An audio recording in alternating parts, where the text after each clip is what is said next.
প্রশ্ন করেছিলাম তাকে যে জীবনের বিশাল একটা পর্ব বিরোধী দলে অবস্থান করলেন এবং তারপরেও প্রত্যেকটা নির্বাচনে জিতলেন। 2006-এর নির্বাচন খুব কম মার্জিনে জিতলেন, তারপরও লড়াই ক্রমান্বয়ে চালিয়ে গেলেন। তা কিভাবে নিজেকে মোটিভেট করতেন? উনি একটা অসাধারণ কথা বলেছিলেন, আমি সারা জীবন মনে রাখবো। আমার মনে হয় আপনাদের সবারও ভাবা উচিত কথাটা নিয়ে। উনি বলেছিলেন, বুঝো, যুদ্ধ জেতা যায় সৈন্যবল দিয়ে নয়, যুদ্ধ জেতা যায় সৈন্যবল দিয়ে নয়, দেশ প্রেমের উন্মাদ দিয়ে। আমার ভেতরে শান্তিপুরের প্রতি ভালোবাসা, প্রেমের যে উন্মাদনা রয়েছে, আমি প্রত্যেকটা নির্বাচন সেই প্রেম এবং উন্মাদনা দিয়ে জয়যুক্ত হই। এই কথাটার মানে কিন্তু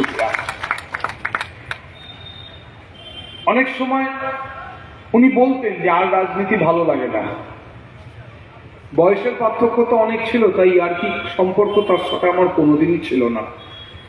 হাসি মুখ খুব কম দিনই দেখতে পেয়েছি। একদিন সকালবেলা বৃষ্টি পড়ছে, তার বাড়িতে গিয়েছি, প্রবল বৃষ্টি, বেরোতে পারছি না, তিনিও বসে আছেন, পৌরসভায় যাবেন বলে। অনেক কথা হয়েছিল সেদিনকে, সেদিনটা আমি কোনোদিন আমার মনের মণিকোঠা থেকে সরাতে পারবো না। উনি বললেন, আর ভালো লাগছে না, এবার ছেড়ে দিলে ভালো হয়। 2011 সালে ভারতবর্ষ 50 ওভারের বিশ্বকাপ জিতেছিল। তা আমি বলেছিলাম ওনাকে যে নিশ্চয়ই আপনি রাজনীতি থেকে একদিন তো অবসর নিতেই হয়, অবসরের নামই জীবন, অবসরবিহীন কারোর জীবন হতে পারে না। তবে সেই বিশ্বকাপের ফাইনাল খেলায় সবাই হয়তো আমরা ভারতবর্ষের অধিনায়ক ধোনির 6টার কথা মনে রেখেছি, ঠিক এইভাবেই বলেছিলাম, কিন্তু গৌতম গম্ভীরের 96 রানটা মনে রাখেনি। যদি হারিয়েও যান, গৌতম গম্ভীরের মতো হারিয়ে যাবেন না, সচিন তেন্ডুলকরের মতো হারিয়ে যাবেন, সেটা অনেক বেশি আনন্দ হবে। আজকে সত্যিই সেই দিনটা হয়তো সার্থক হয়েছে। আজকে অজয় দার 3টে মূর্তি, তার জীবনের সব থেকে বড় ভালোবাসার জায়গা তার বাড়ি, সেখানে তার জীবনের মূল কর্মকাণ্ড, যেটা তাকে অজয় দা থেকে অজয় দে বানিয়েছে, সেই শান্তিপুর পৌরসভা, এবং অবশ্যই তার রাজনৈতিক কর্মময় জীবনের বিতর্ক, বাধা, বিপত্তি, অশান্তি, সবকিছুকে যে জায়গাটা ইতিহাস বানিয়ে রেখেছে সেই পার্টি অফিস সেখানে, এবং সর্বোপরি শান্তিপুরের এই রাজপথে। রাসের কথা তখন যেহেতু বলছিলেন, আমার খুব ভালো লাগছিল। আমার মনে আছে সেই সময় UPA 1 গভর্নমেন্ট চলছে, 2004 সালে লোকসভা ভোট। UPA 1 গভর্নমেন্টের তথ্য সম্প্রচার মন্ত্রী হয়েছেন অজয় দার দলেরই, এক কথায় লবিও বলতে পারেন, অসুবিধা কিছু নেই, প্রিয়রঞ্জন দাস মুন্সি। প্রিয়রঞ্জন দাস মুন্সিকে দিয়ে তিনি কিন্তু শান্তিপুরের রাসের লাইভ টেলিকাস্ট করেছিলেন। এটা প্রথম ইতিহাস, দূরদর্শন থেকে লাইভ টেলিকাস্ট করা। তার চেষ্টাটা ছিল সবসময়। তারপরে যখন গুরুতর অসুস্থ হলেন প্রিয়দা, অসুস্থ হওয়ার আগেই উনিও সেই পারমিশনটা করে রেখেছিলেন। সেজন্য রাস নিয়ে তার একটা আলাদা ভাবনা ছিল। শান্তিপুরকে তিনি খুব ভালোবাসতেন। ওই সেই কথাটাই হয়তো তার জীবনের শ্রেষ্ঠ কথা, যে যুদ্ধ জেতা যায় সৈন্য সংখ্যা দিয়ে নয়, সৈন্য বল দিয়ে নয়, দেশপ্রেমের উন্মাদ দিয়ে।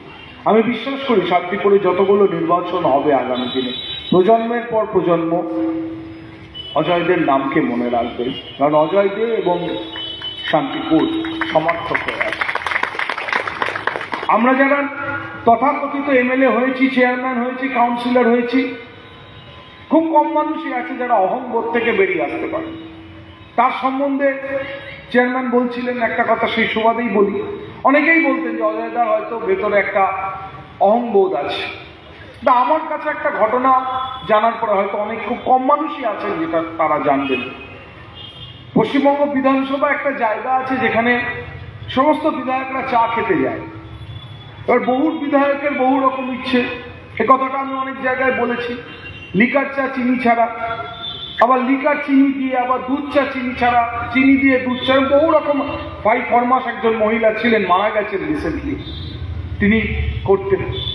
তো বিধানসভায় আমি গেছি, অদ্ভুত পোশাকের একজন বিধায়ক এসছেন, আমাকে চা দিলেন, দিয়ে বললেন আপনি কোথাকার বিধায়ক? আমি বললাম আমি শান্তিপুরের বিধায়ক। বললো আচ্ছা আচ্ছা।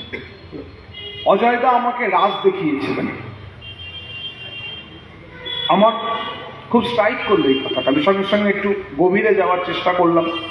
অজয়দা আপনাকে রাজ দেখিয়েছেন মানে? বলেন হ্যাঁ, শান্তিপুরের রাজ খুব বিখ্যাত। তাই অজয়দাকে একদিন বললাম, অজয়দা আমাকে রাজ দেখাতে হবে। অজয়দা আমাকে রাজ দেখিয়েছিলেন শান্তিপুরে গিয়ে, সেখানে রেখে আমি দেখেছিলাম। আমি মনে মনে শুধু ভাবলাম, যারা আমরা একটু জনপ্রতিনিধি হয়ে যাই, একটু প্রণাম টনাম পাই, একটু স্যার স্যার শুনি, ভালো লাগে, বেশ আনন্দ হয়, একটু স্যার ট্যার বলে সবাই, তা তখনই আমাদের বেশ পাটা গোদ হয়ে ফুলে যায়। কিন্তু একজন ফোর্থ গ্রেড কর্মী, যিনি বিধানসভার বেতনভুক কর্মচারীও নন, সেই মানুষটার একটা ছোট্ট কথাতে মহিরুও সমান অজয় দেব। কারণ এই ঘটনাটা 2011-র পরে, ততদিন অজয়দা রেকর্ড করেই ফেলেছেন তার পৌরপতি হিসাবে, বিধায়ক হিসাবে। তিনি সেই মানুষটার কথা লিখেছিলেন। এর থেকে বোঝা যায় যে মনুষ্যত্বটাকে তিনি কোনোদিন বিকিয়ে দিতে যাননি, মনুষ্যত্বটাকে চিরকাল অবলম্বন করে রেখেছেন। আরেকটা কারণে অজয়দার নাম আমি মনে করি পশ্চিমবঙ্গের ইতিহাসে চিরস্মরণীয় হয়ে থাকবে। বর্তমান সময়ে অনেকেই লেখেন, ফেসবুক দেখেন, এই দলে টিকিট পাচ্ছে না, ওই দলে যাচ্ছে, যে কারণে ট্রোল হচ্ছে। রেল বলছে যে যারা কোনো দলে টিকিট পাবে না আমরা তাদের টিকিট দেবো।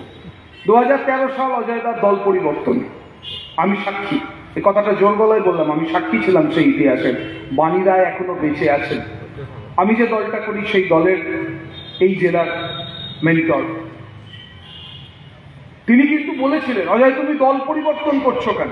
আমি আবারও বলছি, বাণীরা এখনো বেঁচে আছেন, চাইলে সত্যতা জেনে নিতে পারেন। অজয় তুমি দল পরিবর্তন করছো কেন? তুমি বিধায়ক পদে ইস্তফা দিও না, তুমি বিধায়ক থাকো, অসুবিধা কি আছে? অজয়কে জোর গলায় দীপ্ত কণ্ঠে বলেছিলেন, মানুষ এটা ভালো চোখে মেনে নেবে না। উনি ক্ষমতা রেখেছিলেন ইস্তফা দিয়ে অন্য একটি দলে পুনরায় দাঁড়িয়ে সেখান থেকে নির্বাচিত হওয়ার। এই জিনিসটা পশ্চিমবঙ্গের রাজনীতি থেকে ক্রমশ সরে যাচ্ছে। আমি এটাকে ব্যক্তিগতভাবে রাজনীতির ছাত্র হিসাবে খুব ভালোবাসি। আজকের দিনে এটার খুব প্রয়োজনীয়তা আছে। অরাজনৈতিক মঞ্চ, বিধায়ক হিসাবে নয়, অজয়দের অনুগামী হিসাবে এই কথাগুলো বলে গেলাম। এবং আমি বিশ্বাস করি যে শান্তিপুরের অনেক উন্নয়নের চিন্তা ভাবনা তিনি করেছিলেন, সব হয়তো করে যেতে পারেননি। আগামী দিনে আমাদের চেয়ারে যারা বসবে তারা যদি অজয়দেরকে একটু ভাবে, অজয় দে কি করেছে সেটা বিরাট ব্যাপার, কিন্তু অজয় দে সম্পর্কে যদি ভাবে, আমার মনে হয় তাহলে শান্তিপুরের অনেক কাজ সহজ হয়ে যাবে। লবি থাকবে, চিন্তা ভাবনা থাকবে, রাজনীতিতে দুঃখ বলে কোনো শব্দ হয় না, রাজনীতিতে অনুশোচনা বলে কোনো শব্দ হয় না। আমি বিশ্বাস করি রাজনীতি মানে হচ্ছে এটাই, যেখানে চিতা জ্বললে চোখের জল ফেলার লোক কম, রুটি শেখার লোক পাওয়া যায় বেশি। আমি বিশ্বাস করি এটাই রাজনীতি। যেদিন রাজনীতিতে চিতা জ্বললে চোখের জল ফেলার লোক বেশি পাওয়া যাবে, বুঝবো সেদিন সেটা রাজনীতি নেই, সেটা রাজার নীতি নেই। সেই জায়গা থেকে দাঁড়িয়ে অজয়দেরকে নিয়ে যত আমরা ভাববো, আমার মনে হয় শান্তিপুরের উন্নয়নের 12 আনা কাজ এমনি সম্পন্ন হয়ে যাবে। একই শুনি তুমি নাই, তুমি নাই, একই শুনি তুমি নাই, তুমি নাই, কহিছে আকাশ, কহিছে বাতাস, তুমি আছো, তুমি আছো, তবে কেন ওরা বলে তুমি নাই, তুমি নাই। যেখানেই থাকো ভালো থাকো। আমার জীবনের সর্বকালে সর্বসময়ের আমার চেয়ারম্যান অজয় দেব।